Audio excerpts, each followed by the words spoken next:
मैं मानता हूं हमारे लिए अत्यंत शुभयोग है, क्योंकि बाहर तो वातावरण दूसरा है। चुनाव संपन्न हुए, उसके परिणाम भी आए, कल सरकार भी बन गई, ये सब हो गया, लेकिन उसकी चर्चा अभी तक चलती है। जो हुआ वो क्यों हुआ, कैसे हुआ, क्या हुआ,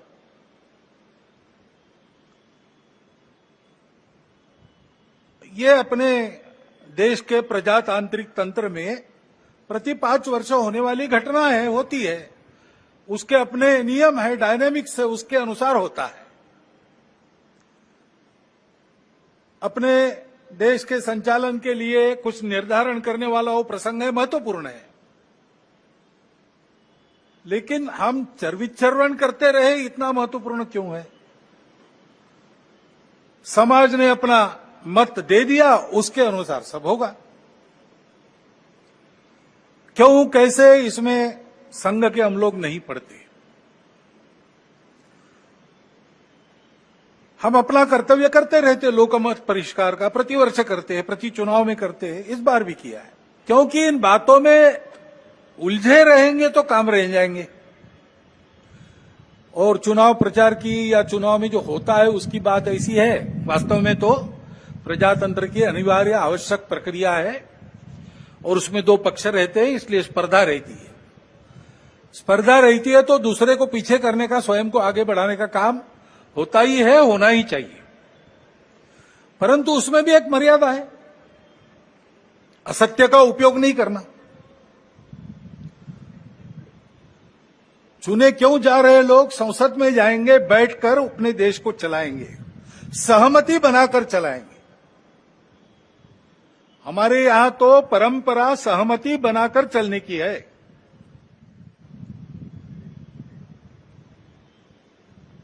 समानो मंत्र समिति समानी समानम मनस सह चित्तमेशाम। इस सहचित्त पर विनोबा भावे जी की टिप्पणी है।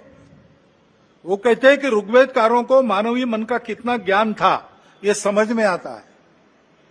सब जगह उन्होंने सम कहा है, समानो मंत्र समिति समानी समानम मना, लेकिन चित्त के बारे में सम नहीं कहा, क्योंकि प्रत्येक व्यक्ति का चित्त मानस अलग अलग होता ही है, और इसलिए 100% मतों का मिलान होना संभव नहीं है।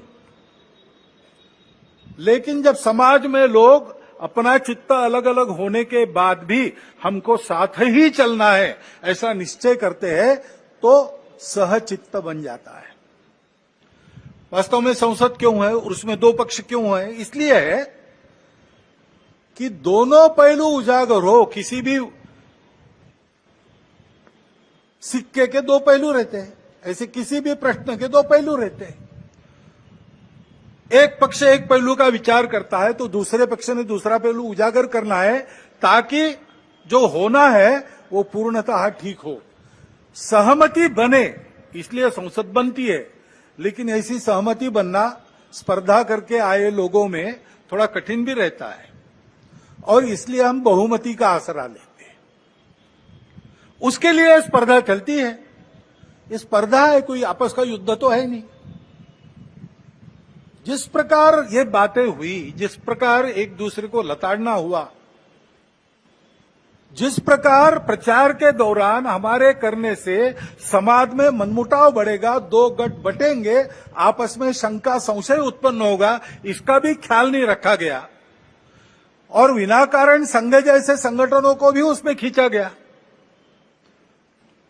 टेक्नोलॉजी का सहारा करके असत्य बातें परोसी गई, लेकिन आधुनिक विद्या टेक्नोलॉजी का उपयोग असत्य परोसने के लिए किया गया। ऐसे से देश कैसे चलेगा भाई? आखिर सबको देश ही चलाना है ना। 2 पक्ष है, विरोधी पक्ष कहते हैं, मैं प्रतिपक्ष कहता हूं।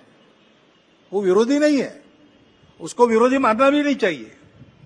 वो प्रतिपक्ष है, वो एक पहलू उजागर कर रहा है, उसका भी विचार होना चाहिए। ऐसा जब चलना है तो चुनाव लड़ने में भी एक मर्यादा होती है। उस मर्यादा का पालन नहीं हुआ, क्योंकि उसका पालन होना इसलिए आवश्यक है कि हमारे देश के सामने चुनौतियां समाप्त नहीं हुई।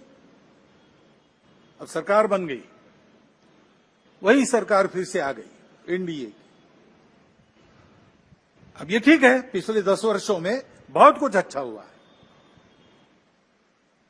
आर्थिक हमारी स्थिति, आधुनिक दुनिया जिन मानकों को मानती है, जिसके आधार पर आर्थिक स्थिति का मापन करती है, उनको लगाए तो हमारी आर्थिक स्थिति बहुत अच्छी हो रही। सामरिक स्थिति हमारी निश्चित रूप से पहले से अधिक अच्छी है। दुनिया भर में हमारे देश की प्रतिष्ठा बढ़ी है। कला क्षेत्र में, क्रीड़ा क्षेत्र में, ज्ञान विज्ञान के क्षेत्र में, संस्कृति के क्षेत्र में हम सब लोग विश्व के सामने आगे बढ़ रहे हैं। हमको धीरे धीरे मानना विश्व के प्रगत देशों ने भी शुरू किया है। लेकिन इसका मतलब ये नहीं है कि हम चुनौतियों से मुक्त हुए। अभी उन बातों से मुक्त होकर जो चुनाव के आवेश में अतिरेक हो गया, उससे मुक्त होकर हमको आने वाली बातों का विचार करना है, समस्याओं से राहत लेनी है।